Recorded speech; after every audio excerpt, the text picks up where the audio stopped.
Today's episode is presented by our favorite sponsor. You need to be hydrated. You know where to go. That's A Game. Whether you're at home, at work, in the gym, in the classroom, success means giving nothing less than your best. Your peak performance, your A Game. And now there's a beverage designed to help you bring your best when you need it the most. Terrence, you know you need it the most. You're sweating, you're running, you're jumping, you get dehydrated. You need it. A Game is full of essential vitamins and nutrients to keep your body primed for action. It provides hydration to boost recovery after you've given your all. Bring your A Game, bring your best. Tell the world, bring it on. Shout out A Game. Everybody go check them out at drinkingagame.com.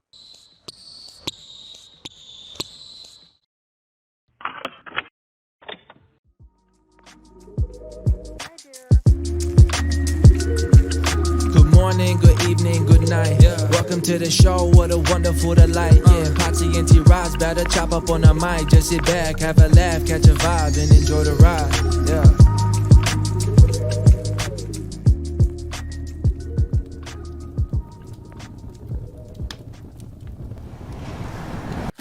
New facility. What is Orlando doing down there? They've been building it for a while. But really, yeah, we've had it for. Is it the same one where the practice facility's at? It's like right across the street, up the block, right across the street. It's within walking distance. Like guys walk there all the time. Yeah. So for people who haven't seen, they just built a $70 million. Is it? So it's practice facility, training facility for you guys, right? Yeah. Your other one was connected to Amway, so this one's not connected. No, this is its own separate building, but on the other side of the building, they have like actual like medical doctors, like practice and everything. So like people unrelated to our team can come in and get like their treatment or come to the doctor. So there'll be actual doctors over there. So now like instead of us, like right now, this training camp or this preseason, probably the last time they do it, but we've always had to go to other places to get MRIs, EKGs, X-rays, all that. That is also included with the building. Like, that's awesome. So the people that work there, like Advent Health has their own part of the building where they, normal people or regular people just come every day and get normal use it. Normal people, so, they're normal. Yeah, sorry, non-athletes, excuse me. But we've it's cool. So like it'll be everything that we need as like a basketball organization is one place. And the facility is huge. Like even when we have, the entire team and the front office, like the front office has their offices upstairs, spaced out, scattered out throughout like the whole second story. And then downstairs is like the locker rooms, basketball courts, weight rooms, training rooms, some of the coaches' office. Like it's so big that even with everybody in the building, it's going to feel like there's nobody around. Yeah. Because it's probably going to be 2 or 3 guys in the locker room, 2 or 3 guys in the training room, 2 or 3 guys in the weight room, 2 or 3 guys on the court. So like it's a huge facility, bro. It feels as if we just won a championship. It's absolutely like because I don't know if you ever. No, I don't think you ever even got a chance to go to the one in Toronto. But I got to see. I did. You went inside the arena, like the gym. Sorry, the gym. The practice facility. Yeah. I worked out with you in there once. Yeah, so like that was pretty big. Like, but it still had a smaller sense. Like you knew which area was what. Like you kind of can. This place is so goddamn big. Like it's gonna take a little while to learn the ins and outs. So this is where you guys are holding all your practices and everything now? Yeah. Well, we still this week we've been still at the gym. Yeah, still at the Amway. But starting next week we should be in there. So I'm guessing like now you have 2 locker rooms because you just had 1 locker room, right? But that's what most teams do. They just, not everybody has a gym in their arena. That's true. That's true. Because we still have like it's probably not the nicest one, but we still have a functioning like practice facility in the arena and right next to our locker room. So we'll still use it. It'll still get used, especially on game days. But for the most part, bro, people are gonna live at this facility. Like, it's not gonna be any need for you to go anywhere else, bro. They got like Olympic style swimming pools, incline ramps that we can run up. Like a 40-yard turf area. Recovery center. Do they have like a recovery center for you guys? Recovery center, like the ice bath, is bigger than my home's pool. Ridiculous. You can fit the entire team and whoever else in that thing just to get ice bath. And then they have a huge like hot tub. It's you guys legit do saunas? the greatest thing I've ever seen. We have saunas. We have saunas and steam rooms. like right next to our lockers, like because our locker is like it feels like a dormitory. You know, like the common area room when you go to a dormitory, and it's like the rooms are kind of like spaced off in the corners and shit. Those are fun. That's kind of what the feel is. It's up and a lot nicer and a lot bigger. And then we have like the hydro whatever the deprivation tank that you get into and just sit and get like all the oxygen and all that shit. We have that. It's huge. It's like this giant egg thing. I've done it once, but I don't know. I've done the one where you had to get in there. It's like a salt bath. You lay in there and it's like they close the tank on you and you're just in there meditating and type shit. I did that and it was the worst thing for a guy like me that had ADD because bro, I can't sit still. I'm trying to float and the water is it's like shallow, but the water is so salty that like you can taste it through your skin. And like, oh gosh, I remember my eye was itching and I was like, okay, don't touch your eye. Don't touch your eye. You were panicking? Bro, I touched my eye, got some of that salt in there. Oh my God. I flipped over in the tank and now I'm like trying to get out. I'm slipping on everything and I'm butt ass naked because it's like a fucking little room. And I'm just like, this is fucking awful. I'll never come back. I didn't get any type of relaxation. It was awful. I had a cut on my leg somewhere that was burning like shit. It was the worst thing ever. So I don't know if I'll do it. If it has no salt, I'll get in there. But what is that supposed to do? It's like a salt bath? It's like a recovery thing. Yeah.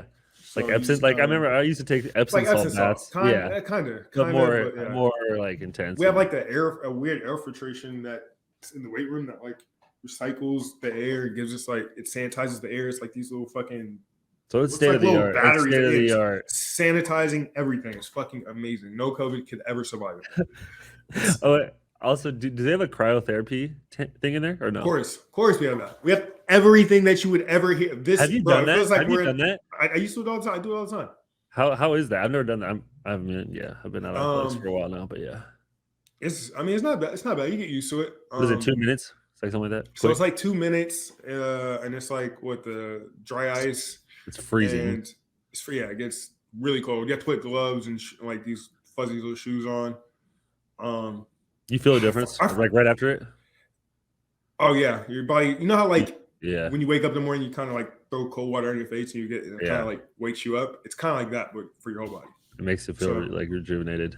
Yeah. So do they like in the NBA? Do they like? Does your training staff like tell you guys to do this stuff, or is it more just kind of based on like what you guys want to do just personally?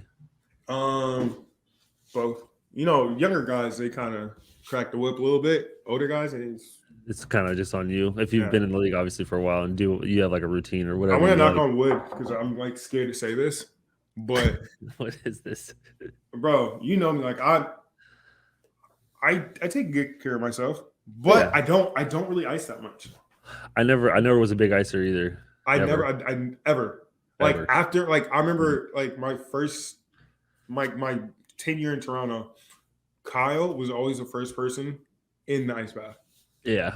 Like the first person waist deep with a towel over him, just in there for 10, 15, 20 minutes. And I'm just like, bro, that's fucking insane. But I was always the first guy in the locker room. Even today now, like my teammates always make fun of me because by time the game's over, I get to the locker room and you know how like it is. Like the coaches wait a little bit and they congregate, come in and they tell us whatever. By the time the coaches come in, I'm always the only guy that's out of my jersey, out of my socks, out of my shoes, and just in the towel ready to take a shower. I'm always the only person in the shower after the games because I'm done so quick. Because everybody's like, oh, I need ice, I need this and that. I'm just like, I'm good. It's weird because, I agree. I would like they forced us to go into the ice tub in college and like other places, but I never like had that feeling like I need to put ice on my knee directly. Like I just never was like. I get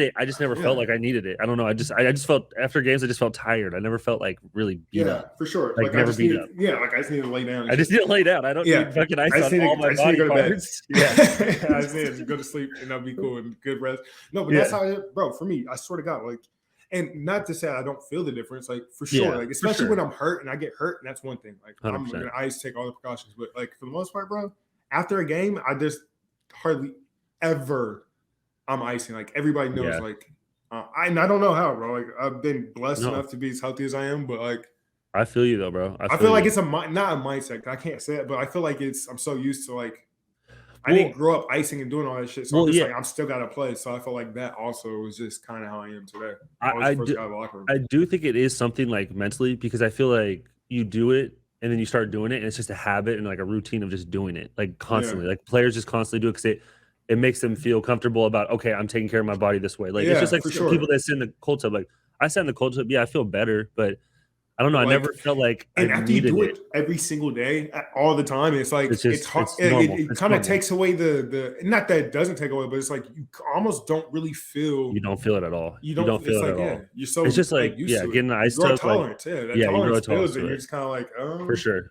I'm just doing But it out of habit, and I'm sure it helps, but like, I don't know. exactly. Like I never missed a game in my life. Like in I mean I'm minimal. The only time I ever iced is if I ever sprained my ankle, and that's like the worst that ever happened to me. And it's Yeah. like I don't know, but there's some people that ice every day and they're fine. Like and there's some people that don't do it. It's just really it's crazy. It's people's bodies are different and mental different mindsets of how they feel. Like And I no, when I get hurt, sprain an ankle, and my shit's swollen, yes, I ice because I understand how that takes away yeah, inflammation. inflammation. 100%, sure, I Dr. get it. Ross. There, it's right there.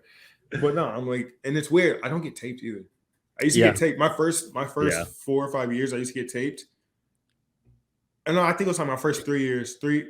Yeah, probably my first. I was getting taped in Orlando my first few years, but I got to a point where I stopped wearing tape just because, like, bro, when I 100%. used to wear tape all the time, I rolled my ankles, and it would be way worse. So, like, Way worse. now when I'm not, like, it just, I have fewer, and I've had ankle surgery too, so I think that probably helps. But You've had ankle surgery? yeah, I have a huge scar on my left ankle. You never seen it? It's How like long ago was it's like that? that big, bro. How long was that? Year 2, end of Wow. year 1, maybe. Yeah, oh no, end of year 2. I mean, See it? there's See a if I lot can of get it on things like camera. with being taped and being See that, baby? yoga You can see it from Ross. right there, bro. It's fucking Yeah. gross. Yeah, that thing is huge now. There's a lot of obviously things with taping and bracing, like where people say like, oh, you don't ever build the stability because you're always taping and bracing. Mm. So that's always like a theory that people talk about. Because like I only had to wear them in college when I had to, but then once I got out of college and went to play in Europe or in the G League, I stopped. Like I just Yeah, I I'm not never gonna lie liked it. to you. I forgot where I heard this or even where I read it, but somebody was saying it's like one sports decision, whatever. He was like, taping doesn't really help because No, it when you turns into tape, rock. like because you put the pre wrap on there, and that's like a little stretchy. But when you wrap that around the tape, it doesn't have any give, so your ankle's not allowed to like maneuver or like take some of that. So it just when it rolls, it's bad. Well, and they say that once you like our trainer used to tell us, he would tell us to brace because braces stay, but like once you tape and it gets sweaty, it literally just turns into a sock. Yeah, and it's slip. You can yeah, feel like it's there's not nothing- really there's like nothing there. secure. Yeah, Well, they no. say like if you're actually going to tape your ankle, that you should not wear pre-wrap. That you need to actually sure. tape it to your foot and actually like have that sucks. That I would never do that. Yeah, I would never. Football players used to think they were so tough. Like we'd come in the training room and they'd be like, "Oh, look, yeah, I tape with no pre-wrap." I'm like, and you're gonna have horrible feet for the rest of your life, sir. Congratulations. No, but I feel you, bro. Like that shit. If you're gonna wear ankle braces, you're gonna have to go like Steph Curry. Steph Curry. Yeah, he wears volleyball ankle braces. He wears RoboCop shoes. I don't know how he turns in those. Those things are big. They're big and bulky. I don't. Probably keeps his entire kneecap stabilized. I never liked wearing anything, bro. Like I remember when I was little, they're like, "Oh, you need to wear this for Osgood Slaughter and whatever." Wait, like the little wrap around the knee, right? Well, that shit made it worse. And my knees still look like there's fucking German sausage on them. But there's, bro. I remember they like, okay, the doctor's like, just wear like a knee sleeve, and I'm like, dude, second into the game, I felt like I was sweating. My knee was hot. I was focused on that area. I didn't like it. No, I swear to God, bro. Anytime I've had trainers try to get me to wear knee braces, like an actual knee brace. I'm like, bro, I can't. I'm not doing it. It's too much. Like it makes me feel like I'm limited. And even like a knee sleeve, I'm like, it's just way too fucking tight. Yeah, and it's hurting my thigh. And then it's just like I'm going out there with nothing but the sleeve. Wait, okay. So when you go onto the court, what are the accessories that you like wear? I was old school. Nothing. You're Larry Bird. Nothing. Christ. I used to wear a shirt. No sleeves or anything. No. Like with sleeves or what shirt? Yeah. I used to wear a compression shirt, and then once I finally got a little sleeves, bit, short sleeves, like right here, and then like eventually once I got bigger and was lifting more, I went to just like a tank underneath. But that's kind of like the But that's kind of like the college like look though, is wearing the t-shirt with the jersey. Like that was always the cool thing. Yeah. But once you got to once I got overseas or even in the G League, it was like you're not wearing nothing. No, absolutely. Yeah, no, that college, the t-shirt with the college is like prime college look to me. It used to be baggy. It used to be the actual t-shirt because like in high school, they have dry fit. In high school, I used to just wear like a baggy ass t-shirt, like just regular tank. Yeah, like regular like white tee, heavy, gets sweat. You're looking like fucking pit snarl from fucking West Virginia. It's bad. Yeah, so that's the iconic college look though. So I had to rock that at least for a few games my freshman year. So I had like a dry fit t-shirt with like my fucking elbows, what it felt like. But like I was like, this is cool. I'm in college. I'm gonna do it at least once. And then after like halfway through the season, I'm like, bro, I wear a jersey. Fuck it. I'm gonna go pro. It's time to get rid of it. It's time to these foolish games. Yeah. So have you guys been practicing? How's everything going with the team? I'm not gonna lie. Today we had pretty much everybody except for Markel and Wendell and JR. But everybody was going. Paulo, nice. Caleb, Cole, me, RJ. Choom, RJ. Not Franz. No, Franz not here. Or Mo. Mo Bamba, yeah. And Mo Bamba. So, bro, I'm busting everybody's ass today. It felt great. It felt so good. Who was your first victim? Who was guarding you? Oh, man. The young guys?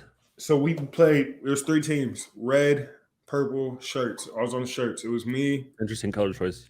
God, we got some 10 days in too. Okay. So you know the kid, you know the dude in the G League he's like the point guard that does the running sky hook? Oh, yeah. He's on it. It was me, him. What's his name? I forgot. I don't even know. I forgot. He does those running hooks though. He does a running hook. So it was me, him, Chuma, Mo. Does he do it consistently? Like when you guys actually play? He hit it for game. Oh no. He hit it for game. It was great. And it's funny too, because we're working out before that, and he's in a different group, and I was on the other side of the court. Now, bro, I promise you, I have been working on that exact shot, the running hooks, the sky hooks. I've been doing that. I've been making them in like competitive games, so it's something I might try. I did that, and he started laughing. He's like, "Yo, Ross, I know you're not trying the sky hook," and I was like, "That's weird. Why would you say that?" And then all of a sudden, he pulls the shit. I was like, "Hey, I remember you. You're the guy that does the sky hooks." It's super shit. It's not Jeff Dowden, is it? No, it's not Jeff. It's not Jeff Dowden. No. He's coming from a different team. He wasn't here before. Oh, okay. But yeah. So he hit one for game, and then so you guys are playing. We're playing, and then bro, I'm cooking everybody. I'm hitting threes from everywhere. 4-pointer. We had corners from the 3 counted as 4. I hit a couple of those. I think I might have hit 4 straight threes to close the game out. Like what do you guys play when you play? To 11. 11 2s and 3s, up and down. Yeah, up and down. So it could be quick. It could be quick. Yeah, it could be very quick. It could be quick, and that's how it was. It could be 4 trips up and down. We only lost one game. We played, I think, 5. We went 5-1. Yeah. So we were, and they made us get off the court, but yeah, it was a great day today. So it was a really good. Everybody balled out there. Everybody's playing well. We're all getting in shape. How's Paulo looking? Bro, he can do everything, dog. He shows like glimpses of absolutely everything: playmaking, scoring, defense. Like he can run. He can play point. He can set screens. Like he just like a jack of all trades. Yeah, it's refreshing to see, bro. And he's a good teammate. 6'10". Yeah. He's 6'10", and he's like a big dude. So it's like if he wants to play bully ball, he could play bully ball. If he wants to go, if he wants to score or like face up, he could do that. He could shoot threes. Like he's very capable of shooting threes. Like Clay's going to be, just him shooting more and being more consistent. Just how it goes. Like it's like even for me, bro. The first year shooting NBA threes was a little different, but after like year 2, 3, 4, like it starts to feel very natural. It's way different, bro. It's crazy. It's gonna be fun to watch, bro. He can do literally everything. Get blocks, steals. Yeah. So it's and that's what else was playing. Bobo. Oh yeah, he playing? Yeah, he was playing, bro. Let me tell you, when I mean this dude does freakish things, like he makes our tallest players look like they're 6'2". Like he'll do like a little, how you do like the little over the top dribble. He does that to like Mo Bamba. That's what I'm saying. And Mo's like 7 foot. He's 7 foot. Like Yeah, and he's doing that. He's dunking like when he dunks, bro. The rim's right here. He's like throwing this shit in like. I'm just like, it's the most unreal thing. Like seeing him, like he was working out with him, Mo, and Paulo, and they're all doing like finishes at the rim. Yeah. See, like just the three of them doing it because it's so easy for them to dunk, but like for like ball, it's crazy. It's unreal because he has bounce and he can shoot. Like it's like imagine me at 7'2". Yeah. 7'3". Like everything's gonna be finesse because like I'm just it's wild. So and he's skilled. He's fairly skilled. He can dribble. Bro, he was talking shit too. Like he was talking shit. So who was he with? I think it was like DC or RJ or somebody, but we start the game off. He checks the ball up. He hands it off to like RJ or something. He comes back. RJ comes back to him. He kind of does like a pitch to like him and kind of sets like a little screen on Mo. So like fucking Bull just steps back. He was like, "Oh, thank you, RJ. Catch." And he says all of that before the ball is. And he has a way behind it. And it's like once it's up, it's a rainbow shot, bro. Splash. And then he gets to the bucket, like just when he finishes away from you, it's absolutely impossible to get to it. The only way you're gonna block him if it's like the ball is right in front of the hoop and you can just get there. But it's crazy. It was a crazy game today. It was cool. That's good. And then obviously on top of that, you have one of your best players like Franz is just absolutely. I mean, he's tearing the internet up. You see him all over the place. That's his nickname, Boogie. He's been developing crazy. I told you. Did I not tell you this? You did. I remember saying this like last year. I'm like, this kid is special. Yeah. I was like, he's gonna be like, he's like, he does just like everybody else. He's very comfortable with the ball and making decisions. And at 6'8", 6'9", he's sneakier. He's sneaky athletic, and he's probably more athletic than people realize. Yeah. And then he's also a really good decision maker, and he can like handle the ball off like pick and roll. So it just makes for a nightmare of a matchup. For sure. The other thing, I mean, we haven't talked for a little bit, but the other thing was that whole Jamal Crawford, the pro-am. Like I wanted to because obviously Chet got hurt doing that, yep. And now he's out for the season. Chet Holmgren, who plays for the Thunder, is number 2 overall pick. It's like, and I saw Jamal came out with a quote. He's like, he doesn't allow people to play that aren't under contract. Yeah, he doesn't allow free agents or people that haven't signed their contracts to play because he understands like the importance of like get your money and secure it. But it's like it's such a tough thing because I see all these other runs like the Rico Hines. You just see all these people like basketball players play basketball all the time. It's not football. It's not these other sports where it's like you can recreationally play basketball all the time. It's not like baseball. It's just like those sports like that. Yeah, to get competitive too. Like it's you ain't got to play a full game. You just be playing pickup. But that's the thing though. Like it sucks, but it'll be fine, bro. OKC's such a young team. Like this year wasn't about anything other than just developing everybody. So and try to get the number 1 pick now. Now they can try to go back and get the other guy from France. Is he going to be eligible this year? Yeah, I was just watching a video of him too. He's just he's getting better. He's getting better now, bro. Like you feel like every time you see him, he's doing like his skill set just improves a little bit. He's like 7'3". It's crazy. Him, Chet, Polinsky, Shea, Giddy, yeah. I'm telling you, but they're going to be in the finals in 10 years. It's going to be unreal if they stay together. The other thing, obviously, we've talked about Bronny a lot, but did you see that LeBron says now he wants to play with Bryce and Bronny in the NBA? Crazy. I mean, he's going into year 20 and just got a 2-year extension. It's crazy. And he could probably do another 4 years. Bryce just got his first Division I offer. From where? Like Duquesne. Oh, Duquesne. Yeah, you know what I'm talking about? It's like DUQ. You've seen, it's the one that's spelled like weird. You always see it. Yellow and gold, gold and blue or something. I seen he got his first offer from them, and then like obviously the Bronny just posted the Ohio State thing because they were out at the football game, and he went on an unofficial, not committed. I mean, of course, he's in town, like any school. Like come take a visit. We don't care. I mean, bro, he's gonna crazy. If they somehow all play together, it's gonna be madness. That would just add to LeBron legacy. Legacy for sure. It's like Ken Griffey and his dad playing baseball. Like that's nothing will ever top that. I don't know, bro. They both got home runs in the same game. Back to back. Yeah, back to back at bats. jacks too. Like Jacks. not even like they're gone. They were gone. It wasn't like this one might have the. They were like, and that's out of here. Like it's Dude, gone. Both of them. that I can't imagine that feeling of like you're playing the game that your dad taught you with your With dad, your dad and you hit at home the runs. highest level. Yeah. And you hit home runs. Like that's such an ego trip. I couldn't. I wouldn't be able to process that. That's why What happens to LeBron? He gets a lob from his dad. Or vice like, versa. the arena's gonna go crazy. It doesn't even matter if they're on the Cavs or if they're on OKC or if they're on some If team. they're that on doesn't 10 matter. days. It doesn't matter. Yeah, If it it doesn't happens, matter. it It'll be happens, and that'll insane.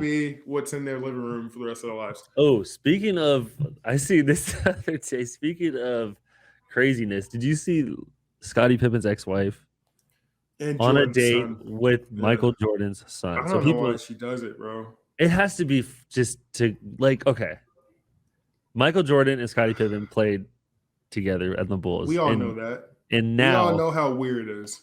now Scottie Pippen's ex-wife that he's with forever and has multiple kids with is on a date with Michael Jordan's son. Like, Pretty much her nephew. exactly. But no, that wasn't his. That wasn't her. She wasn't with Pip for those years, though. So she was with him for a while. But not in '96. When they get, I mean, Not nowhere in '96. I think. I don't know, bro. I don't know. but just I don't even- okay. If you're Michael Jordan, you gotta say something to your son, right? Oh, he's not gonna care. Why would he care? Why would he care? He would not. He doesn't care at all. He has Who, so Michael much- Jordan? Yeah, bro. What the hell? Do you think like I mean if that's your son, are you like, yo, just be careful with this lady? Like Be it was, careful for what? I mean, don't don't be blowing all your dough on her. I feel like she's just trying to get him for his money. Like, come on, or is she just trying to throw? She's shit? already paid. She's Yeah, paid but already. is she just throwing? She's not doing it for right money. shit? She's doing, bro. She's. This is just what she's into. This is just the type of lady she is. That's all you can account it to. There's no other secret motive. This is just who she is, and this is how she rolls, bro. She was dealing with Future. Yeah, well, They're like- yeah. Yeah, so it's just this is just the type of lady she is. I don't And she was think you with gotta Malik think too hard Beasley, of it. wasn't she? She was Yeah. with Malik Oh Beasley yeah, for- for sure. I've Bro. seen that too. I mean, but that's just the type of lady she is, bro. That's just Charge it. hilarious. You Going gotta for your charge ex. it to the game, bro. Yeah, You that's gotta true. blame Pip for setting all of this off in motion. You gotta do a better background check, I guess. I don't know. MJ's son is like, yeah, that's crazy. I guess he's like my age now. But megalodon that they 50-footer. They I mean, just I knew, bro, reported they detected that there's a 50-foot shark in the was it Atlantic? somewhere, but it's so it is so crazy. So this guy on TikTok, I forgot his name. I'm gonna find him. We'll post it to Yeah. our podcast or Yeah, we'll make a Instagram clip of later. it. But there is a guy on TikTok who actually I have the same app he does, and I've had it for years. It's a shark tracking app. I swear it sharks. It, Are you it ever a tracks all the biologist? sharks. I love it, bro. I go to you like beaches all the George- time. You like You know, you go to I love beaches all the animals. time. I love animals. You're a marine just like- biologist. Okay. Bro, nature T.ROSS. But George Costanza. so this app, right? They have a whole bunch of tag sharks, everything from like makos to great whites to tigers to bull sharks, everything. And usually, because you can track everywhere in the world. So there's a lot of sharks on the coast, like up and down, like this. It's like a highway, a streamline that they follow. They go Yeah. up and down it, and they stay maybe 20, 30 miles off the coast. So not too far away from the mainland. Like shallow waters, let's put it that way, right? So like towards the middle of the Atlantic, bro, it gets like darker on the map, so you can tell it's like deeper, denser water. So this dude is tracking a shark that was going up the coast and kind of starts going a little further out from the coast than usual. And then all of a sudden, bro, literally a straight line to like 100 and something like fucking miles in the middle of the fucking Atlantic. And then it somehow goes right back to the coast, like a straight line to and from. It's just really a weird. rare. That's really rare for them to do That's that. weird. 'Cause And you they can stay on tell the same like, path. and they stay in the same path. And there was another shark that was doing the same thing, and it was going out pretty far. And then it seemed like it made an abrupt turn to go back. Like it almost got chased. Like he was like, "There's something going on." The guy makes a series of TikToks explaining that, "Hey, I think there's a megalodon out there somewhere. Something's happening." And then one shark just went missing. One ping just stopped one day. because So it went so far out into the middle of this fucking Atlantic and then it just disappeared and that was it. And it was on a straight line. It's just like, how the fuck did that happen? what is the explanation of like why would these sharks be going out there to see this megalodon, or like they know it's out there? Well, they think that this megalodon could possibly be hunting sharks that come out too far into that region and it somehow senses or whatever. And it, I don't know, it's been attacking or whatever. But now there's all of a sudden, detecting. They're detecting these large signs, and it makes sense, bro. The ocean's huge, like, and there's no telling. Like, if these sharks are 50 feet, they could probably be really, really deep down in the middle of nowhere and have all the space and food they need. And occasionally, they just now might be getting this sense. I don't know, bro. This is fucking crazy. They revealed aliens to us a year and a half ago, and now the megalodon's here, the dino shark. Like, what the fuck is next? Well, that's the crazy thing too, because like the ocean's like our least explored place out of like anything. 70%. It's just, it's all there. It's accounted for, but we just haven't gone and checked it out. Yeah. And there was a guy, forgot what scientist. I need to find him. I really want to find him because he was like exploring in the Antarctic or whatever. He takes a submarine super deep into the fucking ocean to where he gets to like the lowest part he's ever been, and he notices that something looks like kind of glimmering down there, and he notices that it's fucking water.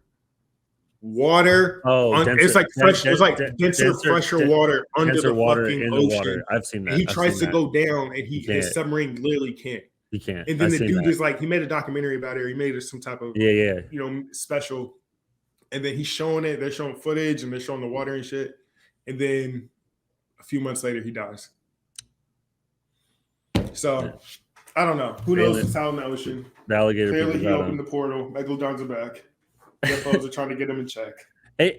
It's crazy. Think about that job. Think about being someone that tracks sharks for a living. And that's like, just imagine all the scientists we have that track different animals on a daily basis, every day. Every day. We track so many animals to figure out what they're doing because we are so limited in our actual knowledge of everything.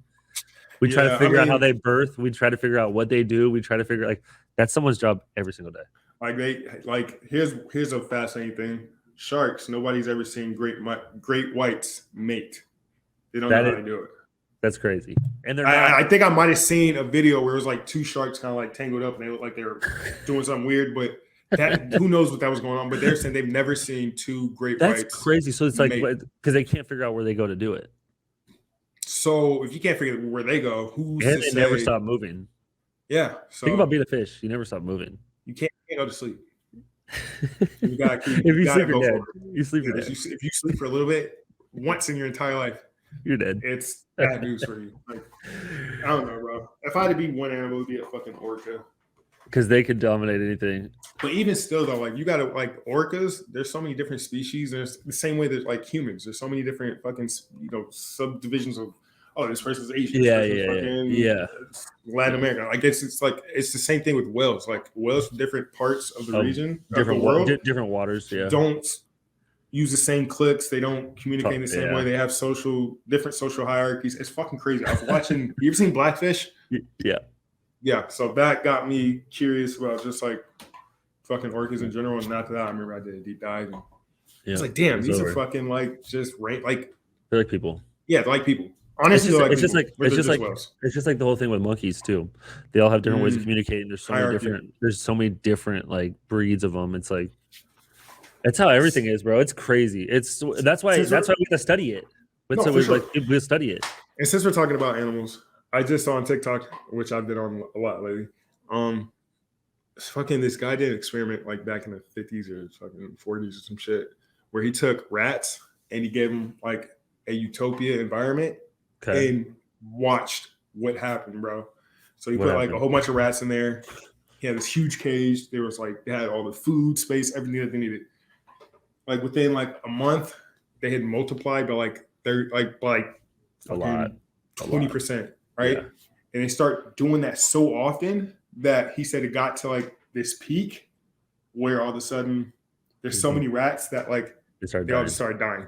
Yeah, all of them died. So he said within a year and a half, there was 100-something rats, and then like the next half that time, all the rats died because like it got to a point where they had everything. They had different social hierarchies, and then it changed the behaviors of the rats. And now they don't have any natural predators. Dude, the So the population way control. and that's what I'm saying. So That's what they want to do. I think that's what the video is about. And they were talking about how like, okay, these rats they have everything they need, but all of a sudden they're interacting with each other different. A lot of the rats, for whatever reason, turn gay.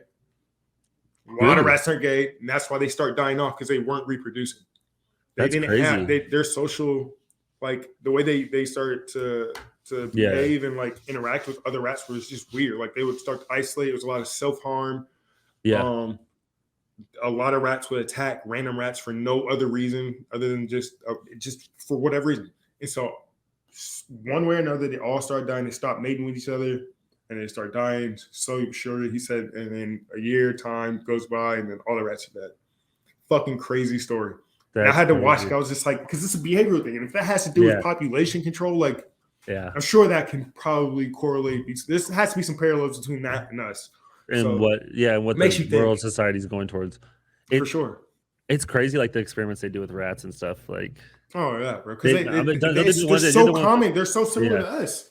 They do stuff like with the sugar, where they keep giving rats sugar, and like, dude, it's just like us. They just get fat and they get addicted to it and they die. Like, and that's just sugar. Like, dude, there's so much shit that we eat and do, and like that they test on these animals. Yeah, and it's just, bro.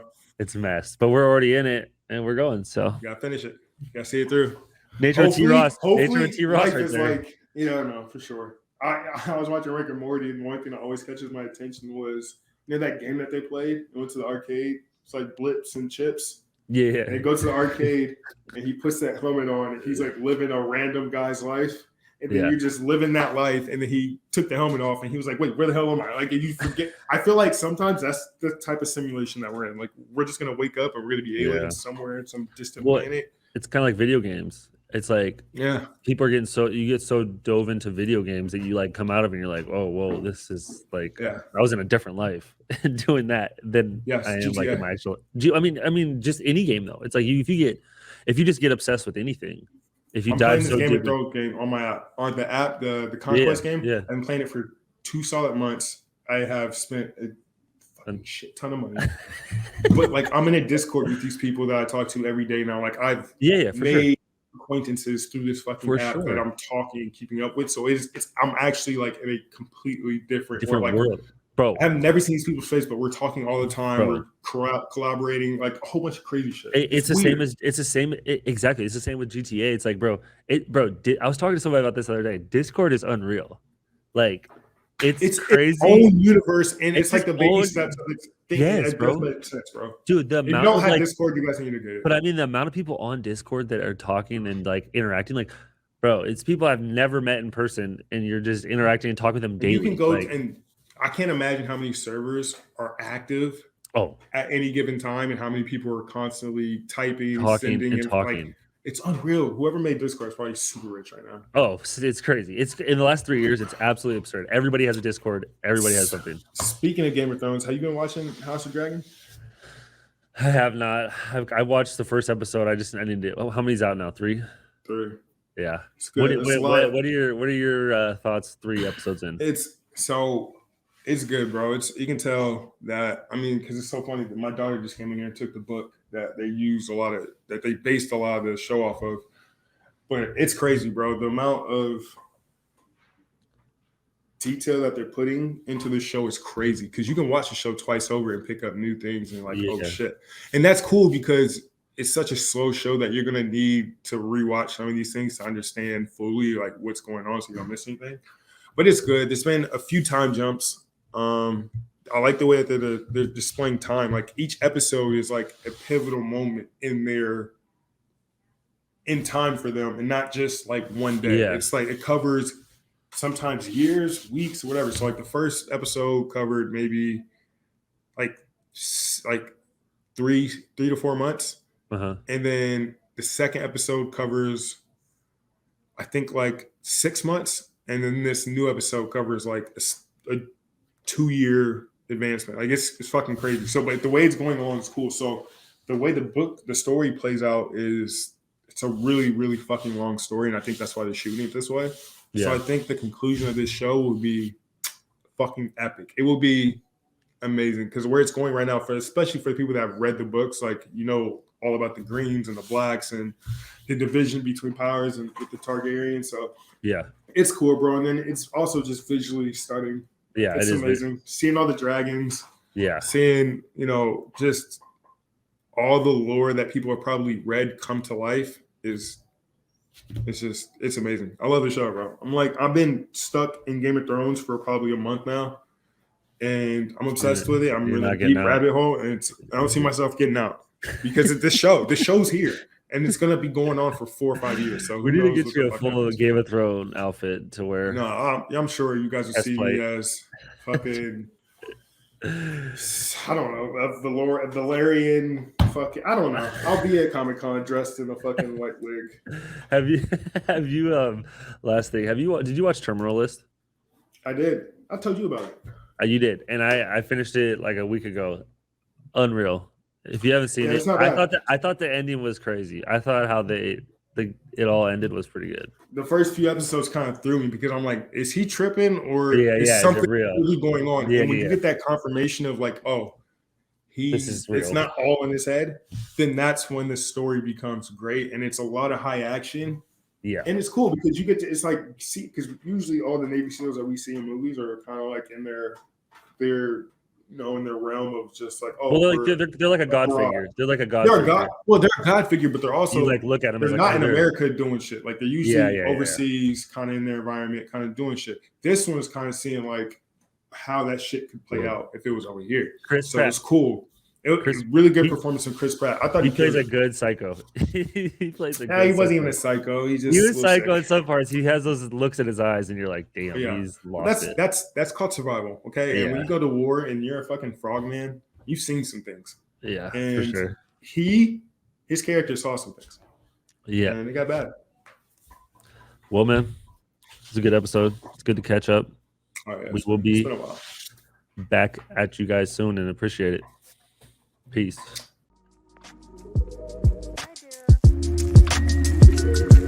Good morning, good evening, good night. Welcome to the show, what a wonderful delight. Patsy and T.ROSS better chop up on the mic. Just sit back, have a laugh, catch a vibe, and enjoy the ride.